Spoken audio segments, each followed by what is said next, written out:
crack it.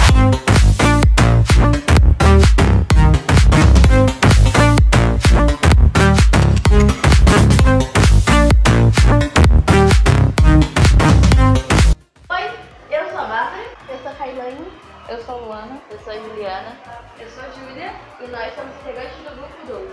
A gente vai apresentar um trabalho sobre direitos trabalhistas no mundo comparativo. Desde o início da humanidade, sempre existiu a necessidade de realizar tarefas. Independente dos motivos, isso não quer dizer que os trabalhos realizados atualmente são como os da pré-história. Com o passar dos anos, várias civilizações foram sendo criadas. E os trabalhos que foram surgindo foram designados para pessoas consideradas inferiores. Logo, a escravidão foi considerada a primeira forma de trabalho. A Revolução Industrial trouxe muitas mudanças, mas a principal delas foi a diminuição das oportunidades para as pessoas, já que suas funções foram substituídas pelas máquinas. E além de criar novas funções, foi um passo a mais para ver novas especializações. Agora não era só um trabalho manual, precisaria de uma experiência e um conhecimento prévio para poder mexer nas máquinas que eram precisas. Né? Eles trabalhavam em condições precárias, colocavam crianças para trabalhar e causavam muitos acidentes, e os salários das crianças e das mulheres eram inferiores aos dos homens. E chegavam bem no nível de exploração mesmo. Apesar do que deixou no passado, a Revolução Industrial ela ainda ficou muito marcada na nossa vida até hoje, já que você colocou em questão as leis trabalhistas. Para ter exemplos históricos, não precisa ir tão longe, a gente tem exemplos do nosso país. E no Brasil, durante a colonização com a chegada dos portugueses, logo houve a exploração do trabalho por meio da escravidão dos nativos, os indígenas e logo depois com os africanos. Só foi repensado 200 anos depois com a Lei Áurea. Como a gente está falando do Brasil, outros países também procuraram uma solução melhor para as leis trabalhistas. Né? No Brasil, quem foi conhecido e marcou a nossa história até hoje como um grande investidor das leis trabalhistas foi Getúlio Vargas, com a redução da jornada de trabalho, criação da carteira de trabalho, né? Sim, também teve aumento do salário, né? Isso. Não, na verdade foi salário fixo. Exato, salário fixo. E férias, né? Direito à pensão, Aposentadoria. Mas não era nada muito. Mas já era um incentivo para era uma base. Exato, já era uma infraestrutura muito avançada. O direito do trabalho está concentrado primeiro na figura do empregado e depois do empregador. O contrato de trabalho é o que mostra que há uma relação de trabalho entre eles e o contrato mostra as regras que o empregado deve seguir. Tem que estar tudo apresentado de forma bem clara realmente, porque senão o melhor seria resolver com a justiça. A gente falou sobre isso tudo, mas a gente não explicou o que é direito trabalhista. O direito trabalhista é um conjunto de leis jurídicas que dão harmonia entre o empregador e o empregado. E se não existissem essas leis, poderia dar um problema muito grande. E o que dá algumas vezes quando você vai para algum lugar que você não conhece, um emprego que você não conhece se é confiável, se isso e aquilo, e os seus direitos não estão em um dia. É como uma garantia para você que você vai realmente receber o seu salário e que você não vai matar o seu empregador ou você vai demitir o seu empregado do nada, sem dar um motivo prévio ou algum aviso. Realmente tem para estabelecer uma harmonia entre os dois. E como já disse a Júlia, se isso não acontecer, tudo é resolvido na justiça. Não tem outra solução mais viável do que essa. A gente já falou muito sobre esse assunto da antiguidade, sobre o cara. Um exemplo histórico aqui no Brasil, para ser mais exato. Sim, e a gente, como o nosso tema é o mundo comparativo, a gente vai comparar os direitos trabalhistas do Brasil em relação a outros países. É muito comum ver muitas pessoas reclamando dos direitos trabalhistas que tem aqui no Brasil e falando sobre o resto do mundo, ou, por exemplo, como a maior potência, os Estados Unidos. Mas, por algumas pesquisas que foram feitas... Algumas pessoas costumam duvidar muito da eficácia das leis trabalhistas aqui no Brasil com o empregado, realmente. Mas a gente vai descobrir que nem é sempre. Por exemplo, a jornada de trabalho semanal aqui no Brasil é de 44 horas. Nos países como a China, o Japão, os Estados Unidos possuem carga semanal de 40 horas, enquanto que Argentina e México, Inglaterra, têm carga horária de 48 horas. E na Alemanha, por exemplo, não tem limite de jornada de trabalho. O empregador fala para você até que horas você tem que trabalhar e não tá nem aí. Com relação às horas extras, nosso limite é de 46 horas.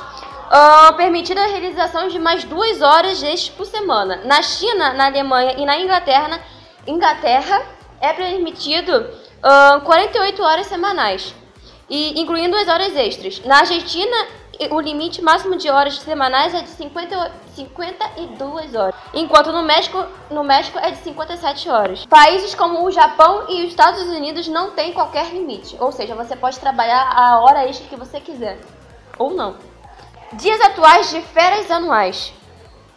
No Brasil, a gente tem em média de 21 dias úteis de férias, descontando os finais de semana. Acima desse limite tem a Inglaterra, que é de 28 dias úteis. Na Alemanha são 20 dias, enquanto outros países permitem menor número. Tem países que têm 10 ou 15 dias. Exatamente, é o que mais ocorre. As pessoas geralmente não conhecem, né? E tem o caso da Argentina também, que tem 10 dias úteis de férias. Do Japão são 8, do México são 6 e da China com apenas 5 dias úteis, e nos Estados Unidos, onde não tem nenhuma obrigação de férias. Enquanto aqui a gente tem um mês de férias. Isso.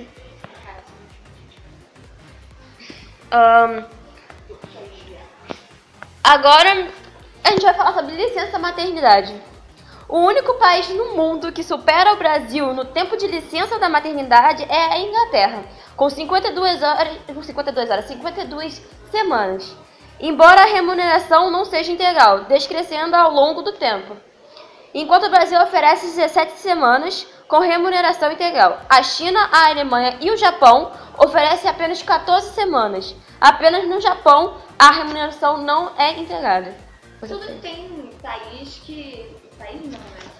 Eu acho que só ocorre ao redor do planeta todo. Isso não é um caso isolado de algum lugar.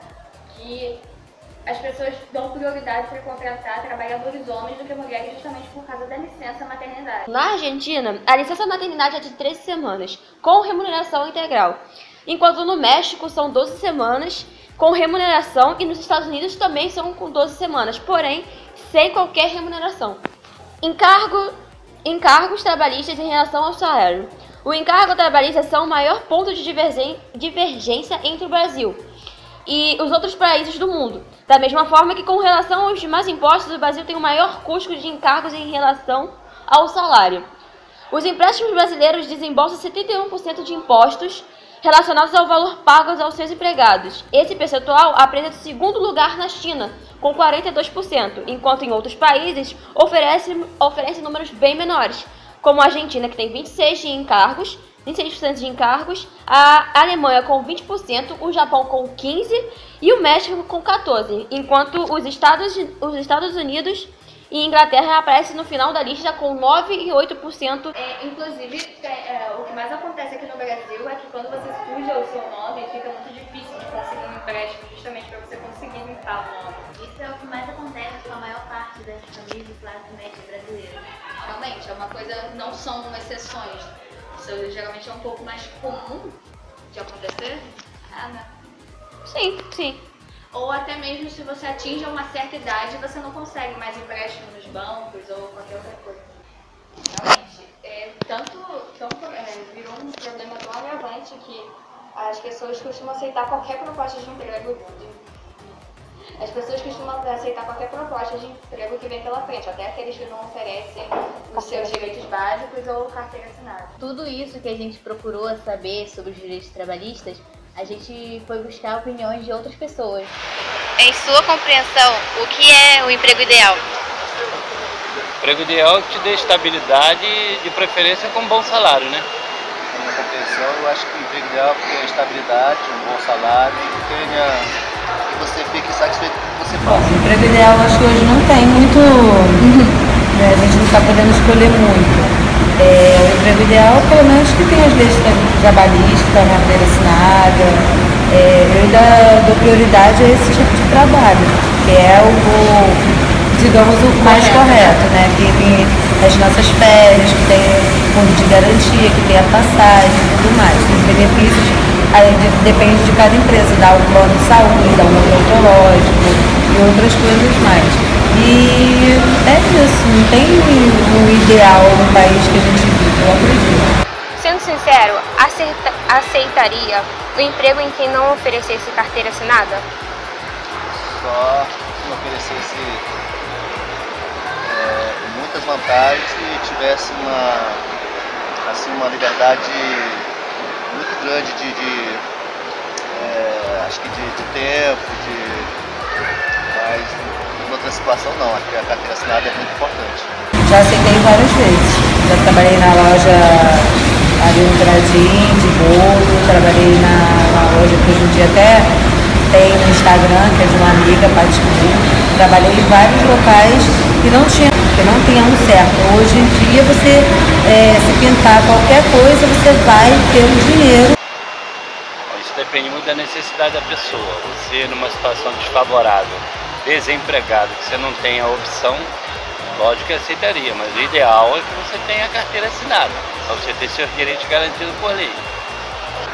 Na sua opinião, como as leis trabalhistas são no Brasil, em comparação ao mundo?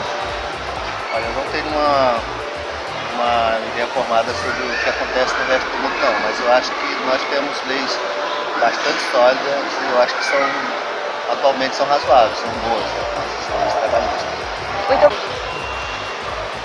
Olha, num país de desigualdade igual o Brasil, eu acho que ainda no setor trabalhista, o Tribunal do Trabalho ainda é um dos que cumpre as suas obrigações, ou seja, as leis favorecem bem mais o empregado do que o empregador. Nessas entrevistas é possível observar, né, que a maior parte dos brasileiros se encontram muito, mas de um jeito bem com a falta de eficácia das leis em questão.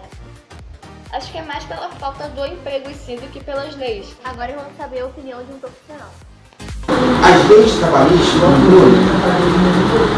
ela vem para segurar o trabalhador, para que eles não sejam explorados economicamente, para que a sua vida nos locais de trabalho tenha condições, né, que eles não possam vir a sofrer danos à saúde, leis que visam garantir o trabalho escravo, enfim, as leis foram feitas para isso, para normatizar, para garantir a vida do trabalhador em sociedade. Quanto ao sindicato ali, trabalhista falando que não tem mais obrigatoriedade no pagamento do sindicato, bom, os sindicatos são organizados e cada sindicato representa uma atividade de um certo tipo de trabalho. O sindicato da construção civil, exemplo, são vários exemplos. E aí, quando deixa de recolher o pagamento de um sindicato, o sindicato ele ajuda, ele garante, né, os direitos dos trabalhadores. Eu acho, num aspecto, estou dando esse exemplo do sindicato, que não vai mais ter obrigatoriedade, muitos falam que os sindicatos recebiam dinheiro e quase não faziam pelos trabalhadores. Existiam muitos tipos de sindicatos. Só que o trabalhador perde uma certa força, porque o próprio sindicato que luta pelos direitos dele. Obrigada a todo mundo que assistiu até aqui. O trabalho do trabalho. O trabalho do trabalho, obviamente. E foi uma experiência muito legal. Foi um tema inovador da feira, porque era muito voltado a Assuntos que só profissionais conheciam e agora é uma coisa que realmente faz parte do nosso dia a dia. E a gente, por enquanto, não trabalha, né? mas os nossos pais. E um dia a gente vai trabalhar, obviamente, E se torna uma coisa bem legal da gente poder conhecer desde já. É um assunto que todo mundo conhece, foi muito legal fazer as entrevistas, eu realmente... E todo mundo soube falar.